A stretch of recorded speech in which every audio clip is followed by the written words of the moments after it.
book lovers, it is G-Swizz here, and I'm here today to talk about some standalones that are currently on my TBR.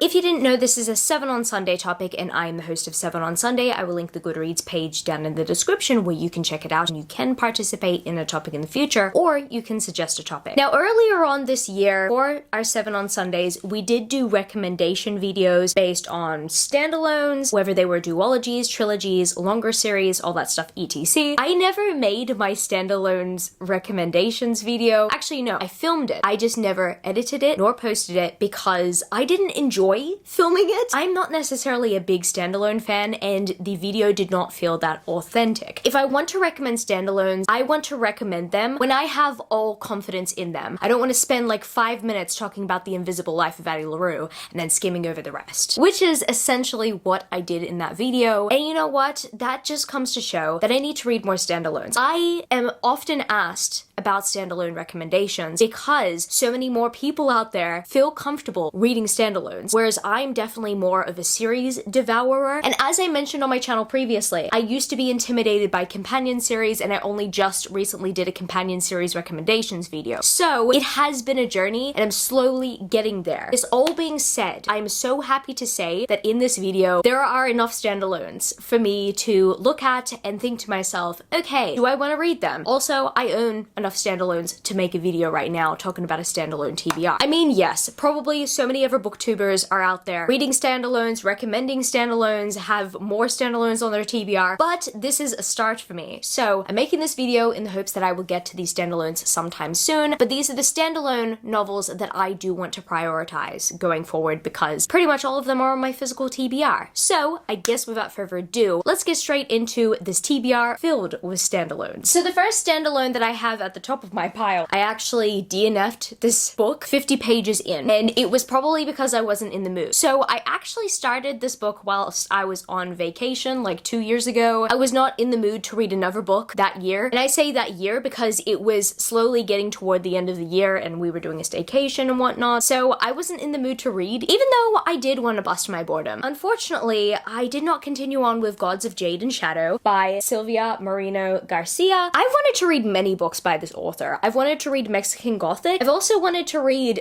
their vampire book. I totally forgot what it was called. Funnily enough, that book cover ended up on my favorite book covers of last year. And on top of those books, I've also wanted to read The Beautiful Ones by her as well. I've wanted to read so many books by this author, but I have to stick to one, and I have to read Gods of Jade and Shadow. I was very much fascinated in the premise when I first heard about this. However, I completely forgot what this book is even about. I mean, it probably has something to do with mythology based on its title. And also, I did very much cover by this as well. It was a very rare book at the time. I don't know whether they're still selling the hardback for this book, but this hardback is absolutely stunning, and I ended up getting it for half price. So I had to buy it, but now I need to read it, or at least now I need to give it a second chance. I really hope that I enjoy the story because I wasn't feeling it when I first read it, but that could also be because I was in holiday mode and I didn't want to subject myself to reading a book when I was essentially having a good time on my own at the time. I was excited to read this book at some point. I don't know if I am anymore, but it's still on my TBR. I'm keeping it on here for a reason, and that reason is because I want to try something out by this author before I continue on with the rest of her books. Speaking of intimidating books, I also have The Song of Achilles by Madeline Miller. Now, I've actually read Circe by Madeline Miller. I read Circe the year that it came out. I don't know, I was just very much fascinated in it, and I wasn't ready to read The Song of Achilles because I know that this book is a tragedy based on what everybody says about it. However, I've heard nothing but great things about this book. I don't think I've ever heard a negative review about Song of Achilles, but I swear every one of my friends who have read it, let's just say that they never held back their tears. I am worried that I'm going to experience that. However, I hope I'm captivated by the story, and in some weird way, I hope it does wreck me, but I hope it doesn't wreck me too much. I don't know. I'm afraid of book hangovers at this point. And the next standalone that I have on my TBR today, book lovers, is one that only came out around a year ago. It's a very recent standalone, and I was looking looking at this book when it first came out, I was thinking, oh, I do want to read that, but it's a standalone, so I don't know if I'm going to enjoy it or not. I mean, in 2022, I've technically challenged myself in my reading life with other books, and you know what? I have enjoyed some standalones, so I have confidence that I might just enjoy Jade Fire Gold by June CL10. I've heard great things about this, and I swear majority of the people who own this book either own the Fairy Loot or Illumicrate editions of it. However, I own the Owl Crate edition because I purchased it during their Black Friday sale, and I mean, this one looks cool. I like the spine the best on this one. I've heard great things about this book all around. The hype has died down, so I have less motivation to pick it up. However, I just knew that as soon as I saw it, I wanted to read it for some reason, and I have no idea why, but I reckon it was because that it was hyped at one point and everyone was saying that it was a fantastic standalone fantasy that was a debut novel as well. I think it fascinates me a lot when a debut novel gets a bunch of hype because, you know what, that's a fresh voice that just comes out of nowhere and then all of a sudden takes the world by storm. That's how I felt when I first saw that Jade Fire Gold was getting all the hype. I was intrigued, and so I decided to buy it, and now I've got to read it. I've had Jade Fire Gold on my shelf for almost a year now, so I've got to make it happen. Hopefully this is one of those fantasy novels that I would recommend to you guys, because honestly, I love myself a good debut fantasy. And continuing on with the trend of special edition books, I have the Fairy Loot edition of An Arrow to the Moon by Emily X.R. Penn. This standalone novel is actually by the author of the book The Astonishing Color of After. I remember when that book first came out and when everybody was absolutely raving about it. And I don't know if anything else by Emily X.R. Penn came between then and now, but when this book came out, people were like, oh my goodness, I'm so excited to read another book by Emily X.R. Penn after reading The Astonishing Color of After. And honestly, I haven't read anything by Emily X.R. Penn, but what I do know is that so many people were anticipating this novel, and it's actually a reinterpretation of Romeo and Juliet, filled with romance, magic, and Chinese mythology. And honestly, I do love myself some Shakespearean influences. I mean, that's a big reason why I picked up These Violent Delights in the first place. Any kind of Shakespeare reimagining I am here for, even though Romeo and Juliet is technically done a lot. I just know that I'm very much drawn to An Arrow to the Moon because of the Shakespearean influences. Fingers crossed I will love this book because it ended up in my monthly Fairy Loot and I'm technically stuck with it.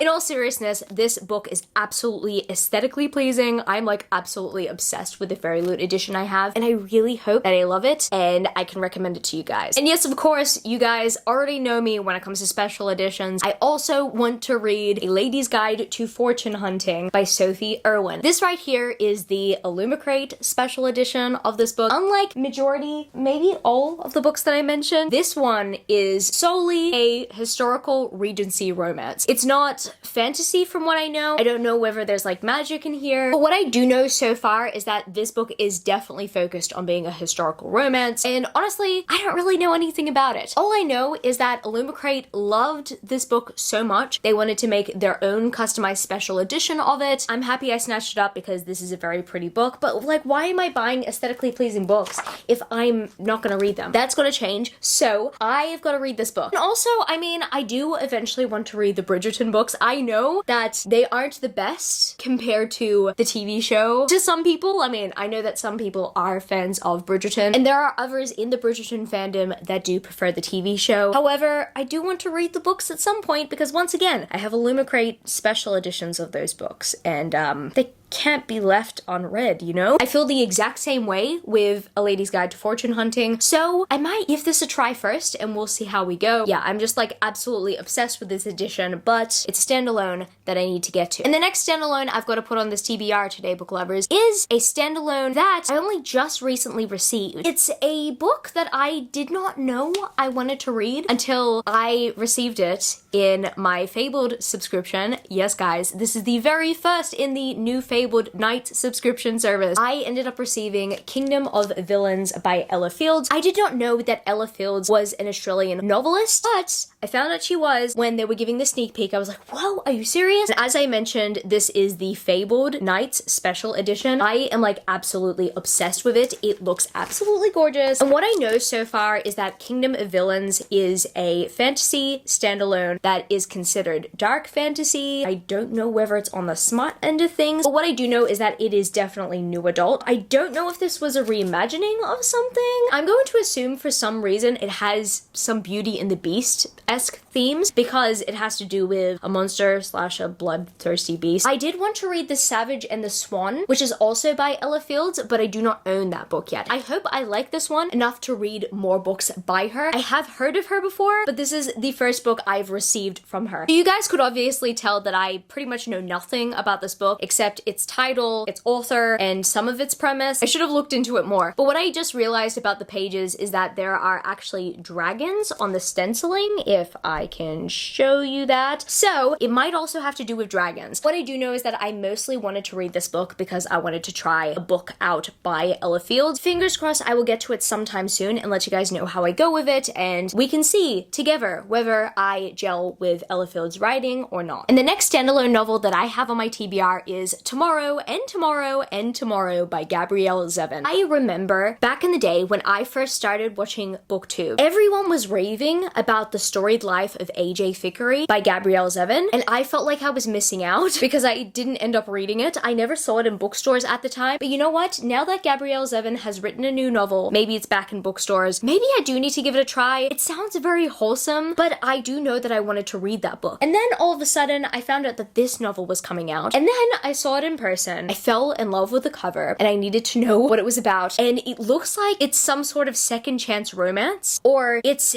a story that has a romance, but it's not necessarily a romance novel. It's not marketed as a romance novel. Pretty much, when I read the premise before purchasing it, it sounded like a Taylor Jenkins Reid story to me, meaning that the book sounded more like a contemporary interaction between a couple of characters rather than it sounding like a romance, even though there are romantic themes. That is the vibe that I got when I read the premise, and for some reason that kind of intrigued me even more because as much as I do, yes, love romance novels, I also very much want to read more books that have romance, yes, but focus on the harder subject matters, depending on the harder subject matters that we're referring to. And not only that, I'm not gonna lie here on camera and say that I didn't consider this beautiful cover when I picked this book up, because yes, I did consider this beautiful cover. It is so beautiful. Did it influence my decision in buying the hardback? Absolutely. It's so beautiful. Oh my goodness, I'm like so obsessed. But not only that, do I have motivation to read it based on its premise? Absolutely, I do. So I purchased it and I'm looking forward to reading it. And the second last book that I've got to mention on this TBR today, book lovers, is a book that I would have probably cover bought if I did not receive it in my Fairy Loot subscription. And that, my friends, is The Undertaking of Heart and Mercy by Megan Banish. Just like Gods of Jade and Shadow, I actually DNF'd this after like 1 or 2 chapters. I only remember chapter 1. I don't remember anything past that, unfortunately. The reason why I DNF'd it was because I was going through a bit of like a book hangover reading slump. I mean, yeah, it was really bad, where I couldn't necessarily focus on a new novel at the time that I was reading. I ended up picking up a few other things, and honestly, I ended up DNFing a few other things as well. And that's unfortunate because I really wanted to get into this book. However, I am planning to get into The Undertaking of Heart and Mercy. I did put it on my September TBR and I failed to read it, and I mean, that's essentially when I attempted to read it. It's just I was not in the mood for it. And I want to save this book for when I am in the mood for it because it sounds very fascinating. The concept is essentially a romance between an undertaker and a demigod. And yes, I would have actually purchased the original edition if I did not receive my Fairy Loot edition. And this is absolutely gorgeous. I can't leave this beautiful book hanging. I really can't. I've got to read it. And I've got to see whether this is a standalone that warms my heart or not. And last, but certainly not the least, the final standalone I will be mentioning in this TBR video today, book lovers, is Babel by R.F. Kuang. I have read the Poppy War trilogy by R.F. Kuang, and I enjoyed it. It was bittersweet. It was a very bittersweet reading experience. It was rough to get through, but I appreciated it. And I also very much enjoyed R.F. Kuang's writing style whilst going through that series, so I know I will very much enjoy their writing style in Babel. I am a little bit intimidated because a lot of people are hyping this up and saying that it's one of the best standalones ever. And you know what? I would not be surprised if this was a lot of people's pick or nomination for the Goodreads Choice Awards. I don't know what category this would be put in, but what I do know is that it will probably get that kind of hype because it's already gotten a lot of hype. And I remember when R.F. Kuang first announced Babel, like the project, the reception for that was incredible. And now seeing seeing that it's finally out. I finally have a Fairy Loot edition of it. That's even incredible. Now I gotta read it. I'm very much intimidated by it, and I think I'm intimidated by it because so many people are pretty much hyping it up. But I know that it's going to be a masterpiece. I'm just hoping that it's a masterpiece that I enjoy personally. So fingers crossed it is. I haven't necessarily read too many Dark Academia books. Dark Academia does seem to be my thing based on the Atlas 6. So I'm hoping that Babel wows me just as much or maybe even more than the Atlas 6. I'm not gonna lie. I'm holding it to those kind of expectations right now. That's saying a lot because the Atlas 6 is one of my favorite books of this year. So I guess it's gonna be it for this video today, book lovers. If you happen to stay to the end of the video, leave me the pink heart emoji with the sparkles, one of my favorite emojis ever. And if you happen to enjoy this video, don't forget to give it a thumbs up and subscribe to my channel if you haven't yet already. Join the amazing community of book lovers. And also I have social medias at gswizzlebooks on Twitter and Instagram, and I'm also at Goodreads. That's www.goodreads.com/gswizzle. And finally, I'm at TikTok. I'm at gswizzle on TikTok if you want to follow me there for some bookish content. I love you, book lovers, and I will see you later.